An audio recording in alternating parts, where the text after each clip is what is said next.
Mana shunaqa bir yangi premyeralar qilish rejangizda bormi o'zi? Reja Zohid bilan albatta Xudo xohlasa may oylariga konsert plan qilyapmiz Ummonnikini.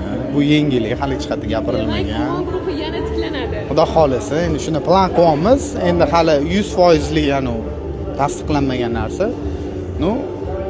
Rejamizda bor albatta. May oylariga Humo Arenada 1 kun yoki 2 kun konsert qo'yish. Eski qo'shiqlar keladi. Albatta, hammasi eski qo'shiqlar bo'ladi. Endi yangi qo'shiqlar bo'ladi deb va'da bermayman, lekin asosan shu yangi qo'shiq, eski qo'shiqlar asosan shu eski qo'shiqlar bo'ladi. O'zi o'ylaymizki, eski qo'shiqlar bilan deyarli 2-3 kun yoki bir 4-5 kun konsert qilsa ham bo'ladi. 400 ta 500 tadan oshiq qo'shig'imiz bor. Uning ichida hamma hitlarni terib, o'sha muxlislar so'ragan ashulalarni terib, uni qayta ishlab, jasur partiyalari bor, ularni ustida ishlab, xudo xolisa bir 25 ta, 27 ta qo'shiq plan qilyapmiz. Demak, bu qo'shiqlar qayta sayqallanadi. Qayta sayqallanadi. To'g'ri, hammasi ham emas, endi kerakligi boshqatdan ishlanadi, xudo xolisa.